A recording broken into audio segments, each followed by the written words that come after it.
The Frames Per Second podcast. All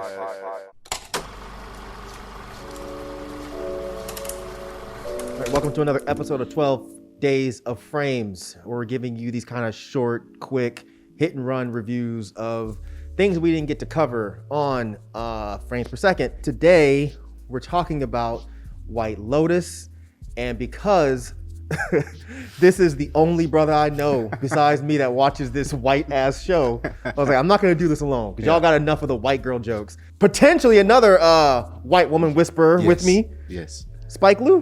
What up? Thanks for coming through. I was happy to be here. Once you put the call out for White Lotus, I had to arrive. So we'll start with you. Yep. What were your thoughts of this season? This season ended a lot better than I thought it would.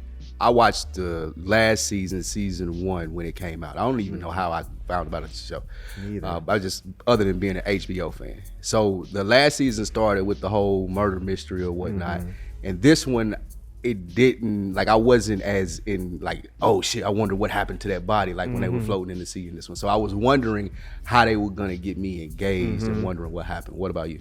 The last season, like you, I don't remember how I found it either, but I watched it and I really enjoyed it. It wasn't anything super serious. It wasn't anything crazy, but I thought they had a lot of really interesting themes about just life or whatever, especially when it comes to relationships between men and women. Yes. And this season, I actually was really interested. The second they showed that body and then they say, oh no, there's a bunch of people from the hotel. I was like, wait, what?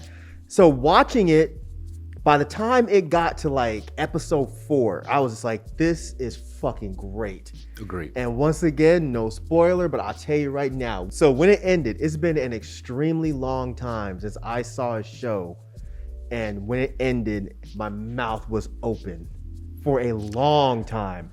That shit, I did not expect. And I'm talking about not just the one main part, that whole episode, I was just like, what? Wait, what? Oh shit. And then when something happened, it was like, oh my fucking God. I was cheering at the end. I was like, yeah. Yeah, and me then, too. Yeah, and then Me too. To not to spoil it, what happened, like, oh.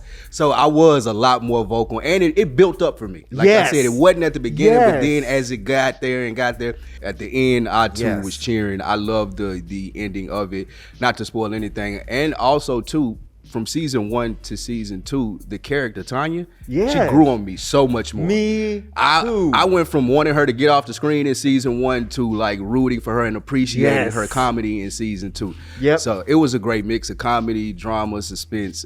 I was there for it. Yeah, I'm with you 100%. Didn't care for her like that first season. I saw her come back for the second season. I was like, oh, this is cool.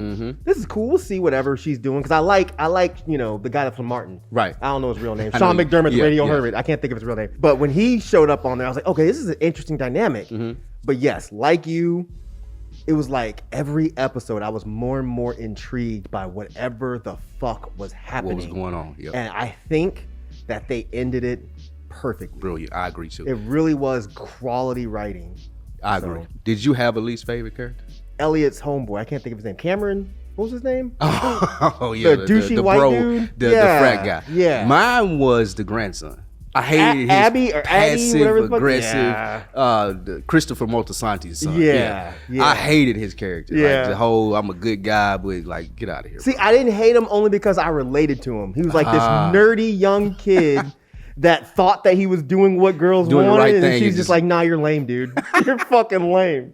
It was a great show. White Lotus was a great show. I'm super hyped for third season. It's been a long time since I've seen a white people problems type of show. Where I'm like, okay, this is actually well written. Yes, and that's exactly what this is. For people looking at it, wondering should they check it out. It's a white people problem show. Is. Rich white people on vacation, and the conversations are the best part about the show. Absolutely. Just about different stuff. I like the one where she was talking about she couldn't believe that they didn't watch the news. Yeah. And just the whole, like that exemplified their whole relationship throughout the whole thing. So. But if you're looking for diversity, there's not a single black person.